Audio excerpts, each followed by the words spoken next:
To me, one of the funniest narratives is that Caitlin Clark and Kelsey Mitchell somehow hate each other, and Kelsey Mitchell hates Indiana, and she wants to leave Indiana because occasionally, you know, she might go and post something cryptic that has nothing to do with basketball. And if you guys agree this is crazy. One of the most persistent narratives in WNBA media this season has been the supposed tension between Caitlin Clark and Kelsey Mitchell. Fans dissect every social media post. They analyze body language. They create entire storylines from cryptic Instagram stories that have nothing to do with basketball. And the theory always lands in the same place. Kelsey Mitchell hates playing in Indiana. She wants out, and somehow Caitlin Clark is the reason. But here's what actually happened when Kelsey Mitchell sat down for an extended interview and talked about what it's really like playing with the league's biggest star. Our podcast. Situated, I feel like, you know, that when something that big or someone that big who has that much impact comes into something, there are a lot of adjustments that people have to make on the floor, off the floor, in the locker room, in the training room. Just a lot of stuff, is a lot of moving parts. And I think the biggest part that I respected about Caitlin is that she never was bigger than the program. I don't know if that makes sense, but like, it wasn't like she wasn't trying to take over. You know, it wasn't, I don't know how to explain that. You know what I'm trying to say though? Yeah, no, I know what you're trying to say. It's like, she knows who she is. She comes in, she's gonna obviously do her part because that's what being a professional athlete is. But with the understanding of fitting into a team, making sure we fit, making sure we have. That's Kelsey Mitchell on the Subaru podcast. And what she's describing is the opposite of conflict. She's talking about a rookie who came into a veteran locker room with more hype than any player in WNBA history and somehow didn't let that ego consume the team chemistry. Think about what Mitchell is actually saying here. When someone with that much media attention, that much commercial value, that much external pressure walks into your workplace, adjustments have to happen. Roles shift, offensive schemes change, media obligations multiply, and all of that can create friction. But Mitchell's point is specific. Caitlin never acted like she was bigger than the program. She didn't demand special treatment. She didn't try to take over the locker room hierarchy. For a player like Mitchell, who had been the Fever's primary offensive weapon for years before Clark arrived, that matters enormously, because the alternative would have been a disaster. It ended up complimenting me, ended up complimenting AB, and so like, the one thing I love. She literally came out and said, when it comes to, like, there's never been a negative word said from either of them about playing with each other or about them individual. And she's like, yeah, her style of play compliments me. She knows that. She knows that she will never get as easy looks as she gets with Caitlin Clark. She also knows when Caitlin Clark's there, she can't go ultra ISO. But also, we saw a lot less dribble, step back long twos out of her last year than we saw in 2024. Now this is where it gets interesting from a basketball perspective. Mitchell is acknowledging something that film study backs up completely. Her style of play and Clark's style of play complement each other perfectly.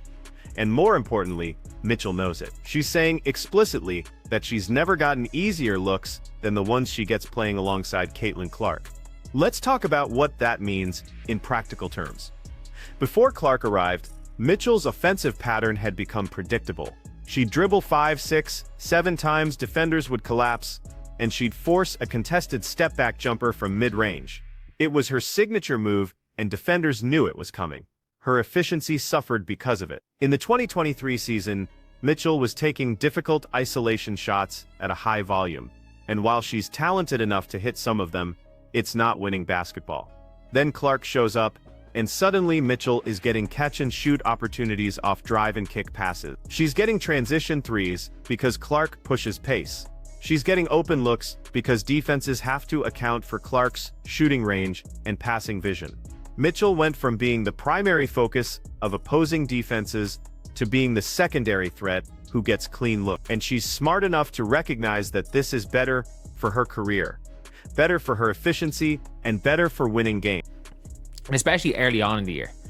Like, we always joke about Kelsey Mitchell on this channel, like she has the devil on one shoulder and the angel on the other shoulder. Angel's telling her, pass the ball, relocate, I can get an open layup or 3-point shot. And the devil's telling her, let me go tween, step back, shoot a shot with my foot on the line. Whereas She was listening to the Angel way more often than she was listening to the Devil in 2025, even without Caitlin Clark. And look, it's winning basketball. Like, when you can see, I play this way, I lose. I play this other way, I win. And as much as players want to kind of get theirs, there are very few basketball players in the world who would rather lose. Who would rather lose than win, if we're being honest. Here's the reality that fans who push the hate narrative miss completely. Kelsey Mitchell is a professional basketball player who wants to win games. And she saw firsthand what happened when she adjusted her game to fit alongside Clark. Early in the 2024 season, Mitchell was still occasionally falling into old habits. You'd see possessions where she'd dribble excessively and force contested shots.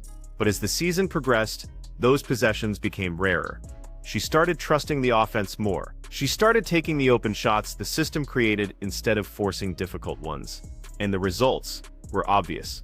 The Fever went from a lottery team to a playoff team. Mitchell's efficiency improved. Her shot selection improved. The team chemistry improved. When you're a veteran player and you see that kind of direct correlation between adjusting your game and winning more often, you make that adjustment.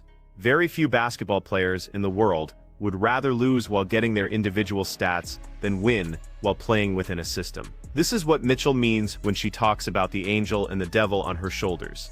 The devil tells her to go into isolation mode and prove she can still score on her own. The angel tells her to trust her teammates and take the open shot. And in 2024, she listened to the angel significantly more often than she had in previous seasons. About this whole thing. But we all said in the playoffs, we're like, the power of friendship. We're like, it's like when you go into 2K and your team chemistry, or your team chemistry is high, or you're playing FIFA, where there was chemistry and there was players that were like fit together chemistry wise, their stats went up. Like the Indiana Fever, we're down 10. Aaliyah Boston was off the floor. I'm pretty confident their lineup was Bree Turner, Lexi Hull, KK, Odyssey Sims, and Shea Petty. And they dragged the eventual champion Aces back into overtime. The power of friendship. It sounds like a joke, and it became a running bit during the playoffs, but there's real substance behind it. Team chemistry isn't just a feel-good concept. It shows up in how players communicate on defense, how they move without the ball on offense, and how they respond when things go wrong during games. Look at that playoff game against the eventual champion Las Vegas Aces. The Fever were down 10 points. Aaliyah Boston was on the bench. The lineup on the floor was Brianna Turner, Lexi Hull, Christy Wallace, Erica Wheeler, and Temi Fagbenle. That's not exactly a murderer's row of all-stars, and yet that group dragged the Aces into overtime. They defended with intensity, they executed on offense. They fought for every possession like the season depended on it. That doesn't happen on teams with bad chemistry. That doesn't happen when players don't trust each other or don't want to be there. And the celebration after every playoff win told you everything you needed to know about how that team felt about each other. They'd run to Caitlin's black Air Force Ones and celebrate together. It became their ritual. That's not manufactured for cameras. That's genuine team bonding. And whatever we want to talk about Stephanie White's coaching, whatever we want to say about Stephanie White's coaching, I think Stephanie White did an exceptional job. I think it's fair to say she did an exceptional job, but there are still questions, and we'll need to see whether or not Caitlin Clark is going, like whether or not this style of play is going to fit with Caitlin Clark next year. But we need a full season to figure that out. Like, we didn't see 1 minute of Caitlin Clark being healthy, so we need a full season to figure that out. If it turns out that it's not compatible, then the Fever have a choice to make.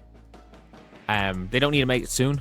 Caitlin's 23 years old. They don't need to make that. Now, this is where we need to separate two different conversations that often get conflated. There are legitimate questions about whether Stephanie White's coaching style and offensive system are the optimal fit for maximizing Caitlin Clark's abilities long-term. That's a fair basketball discussion to have. White did an exceptional job in her first season back with the Fever. She stabilized a franchise that had been dysfunctional. She built a defensive identity. She got veteran players to buy in. Those are all significant accomplishments, but we also didn't see a single minute of healthy Caitlin Clark playing in White's system. Clark was dealing with various injuries throughout the playoffs, and late in the season. We don't have enough data to evaluate whether White's more structured, slower-paced offensive approach is compatible with Clark's freelancing, high-paced style. That's a question that will take a full healthy season to answer, and if it turns out after next season that the fit isn't ideal, the Fever will have a choice to make.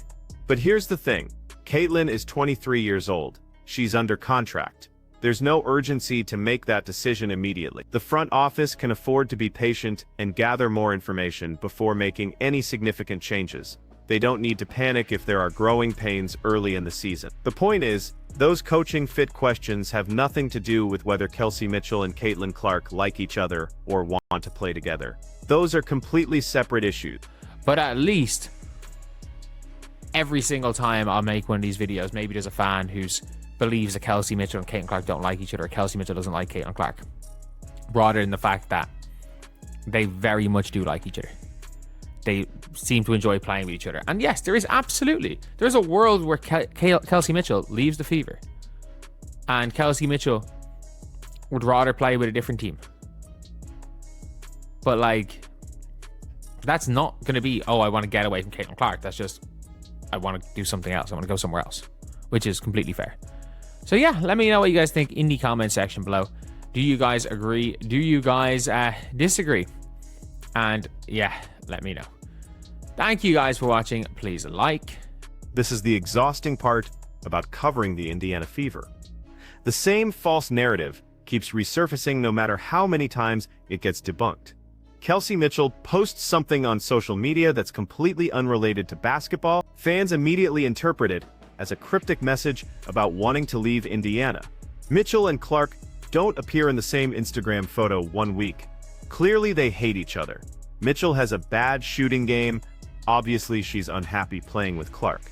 It's pattern recognition gone wrong. Fans are so invested in finding drama that they create it where it doesn't exist. And social media algorithms reward that behavior because conflict drives engagement. A video titled, "Kelsey Mitchell and Caitlin Clark's Secret Feud" will get more clicks than a video titled, "Kelsey Mitchell and Caitlin Clark Have Good Professional Relationship." So content creators keep feeding the narrative even when there's no evidence supporting it. And look, there's absolutely a world where Kelsey Mitchell decides to leave Indiana when her contract situation allows it. She might want to play in a bigger market. She might want to go to a team that's closer to winning a championship immediately. She might want a change of scenery after spending her entire career with one franchise. Those are all completely legitimate reasons for a player to explore other options. But if Mitchell does leave, it won't be because she can't stand playing with Caitlin Clark. It won't be because the locker room is toxic. It will be because she's a professional athlete making a career decision based on what's best for her future.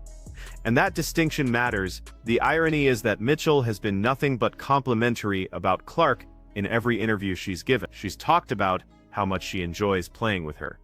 She's praised Clark's basketball IQ and passing ability. She's acknowledged how much easier Clark makes her job on offense. But none of that matters to fans who have already decided the narrative they want to believe. So here we are again, making another video explaining that two teammates who have repeatedly said they enjoy playing together actually do enjoy playing together. And in a few weeks, someone will post something on social media that gets misinterpreted, and we'll be right back here having the same conversation. It's the cycle that never ends. But maybe, just maybe, there's someone watching this who genuinely believed the hate narrative and is now seeing the actual evidence. Maybe this video reaches one person who realizes they've been consuming content that was designed to manufacture drama rather than report reality. And if that happens, it's worth making the same point one more time. Because here's what we know for certain. Kelsey Mitchell went on a podcast and gave a detailed, thoughtful explanation of what it's like playing with Caitlin Clark. She talked about how Clark complements her game. She talked about how Clark never tried to be bigger than the team. She talked about how the chemistry worked. That's not someone who's miserable. That's not someone who's looking for an exit.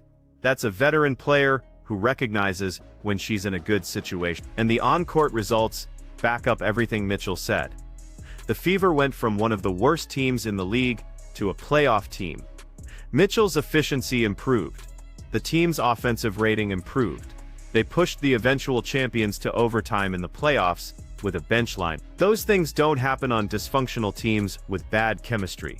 So the next time you see a social media post claiming Kelsey Mitchell wants out of Indiana because she hates playing with Caitlin Clark, remember this interview. Remember what Mitchell actually said when given the opportunity to speak candidly about her experience. Remember that actions on the court matter more than speculation on Twitter. The Fever have built something real. They have two elite offensive players who complement each other. They have a coach who's building a defensive identity. They have young talent developing. They have momentum heading into next season. That's the actual story. Everything else is just noise designed to generate clicks. So where do you stand on this? Do you think the Mitchell-Clark partnership is sustainable long-term, or are there legitimate concerns about fit that go beyond media narrative? Drop your thoughts in the comments, and make sure you're subscribed, because we'll be covering every development with this Fever team as they head into what could be a championship contending season. Let's see if they can build on what they started, or if the doubters end up being right.